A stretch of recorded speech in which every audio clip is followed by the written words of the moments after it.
আসসালামু আলাইকুম। যারা এই মুহূর্তে রেসিপিটি দেখছেন তাদের সবাইকে আন্তরিক অভিনন্দন জানিয়ে শুরু করছি আজকের রেসিপি।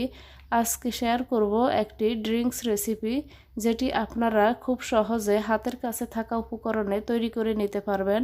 আপনারা এই ড্রিঙ্কসটি ইফতারিতেও তৈরি করে নিতে পারবেন। কলিজা ঠান্ডা করা এই ড্রিঙ্কস রেসিপিটি আশা করছি আপনাদের অনেক ভালো লাগবে। তো রেসিপিটি আপনারা আশা করছি শুরু থেকে শেষ পর্যন্ত দেখে নেবেন।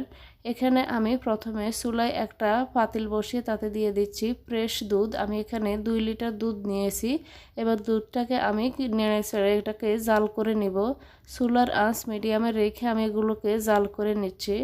আমি 10 থেকে 12 মিনিটের মতো দুধটাকে ফুটিয়ে জাল করে নিব।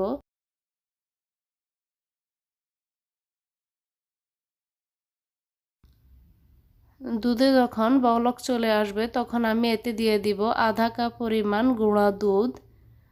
আধা কাপ পরিমাণ গুঁড়া দুধ দিয়ে এখানে আমি দিয়ে দিব 1 কাপে 4/3 ভাগ চিনি। তো চিনিটা দিয়ে আমি আবারও ভালোভাবে এগুলোকে মিশিয়ে নেব। তো আমার চ্যানেলে আমি সব ধরনের রান্নার ভিডিও আপলোড করি, আপনারা চাইলে আমার চ্যানেলটিকে ভিজিট করে দেখে নিতে পারেন। যদি আমার চ্যানেলের ভিডিওগুলো আপনাদের ভালো লাগে প্লিজ চ্যানেলটি সাবস্ক্রাইব করে পাশে থাকার জন্য অনুরোধ করছি। সেই সাথে ভিডিওতে একটি লাইক দিয়ে পুরো ভিডিওটি না টেনে দেখে নেওয়ার জন্য অনুরোধ করছি। এই প্রচণ্ড গরমেও আপনারা খুব সহজে হাতের কাছে থাকা এই উপকরণগুলো দিয়ে এই ড্রিঙ্কসটি তৈরি করে নিতে পারবেন। বিশ্বাস করুন, এটা যে কতটা মজার হয়েছে আপনারা বাসায় ট্রাই না করলে বুঝবেন না। দুর্দান্ত হয়েছে খেতে।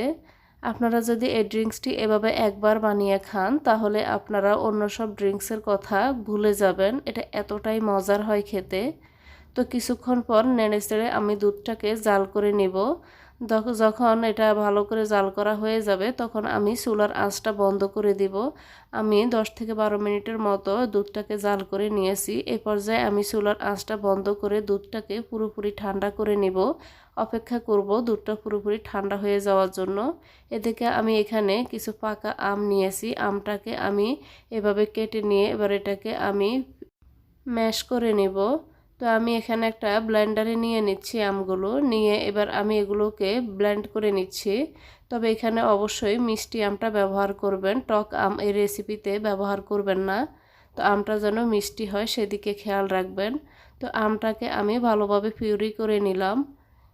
পিউরি করা হয়ে গেলে এবার আমি এগুলোকে দুধের সাথে দিয়ে দিব। তবে অবশ্যই দুধটা যেন ঠান্ডা হয় সেদিকে খেয়াল রাখবেন।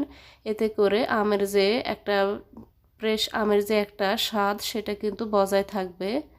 তো দুধটাকে পুরোপুরি ঠান্ডা হওয়ার পরেই কিন্তু আমের এই মিশ্রণটিকে দুধের মধ্যে দিয়ে দিতে হবে।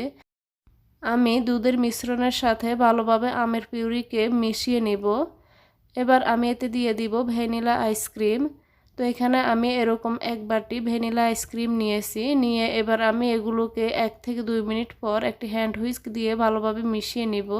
দুধের মধ্যে ভ্যানিলা আইসক্রিম দিয়ে 1 থেকে 2 মিনিট অপেক্ষা করার পর হ্যান্ড হুইস্ক দিয়ে মিশিয়ে নিলে এটা কিন্তু খুব সহজে দুধের সাথে ডিজলভ হয়ে যাবে। তো এটাকে আমি হ্যান্ড হুইস্ক দিয়ে খুব ভালোভাবে মিশিয়ে নিয়ে এখানে আমি একটি জারে নিয়ে নিচ্ছি। তো প্লাস্টিক জাগে নিয়ে আমি এবার এগুলো এভাবে গ্লাসে ঢেলে পরিবেশন করছি। আমার কিন্তু ড্রিঙ্কসটি তৈরি করা হয়ে গেছে।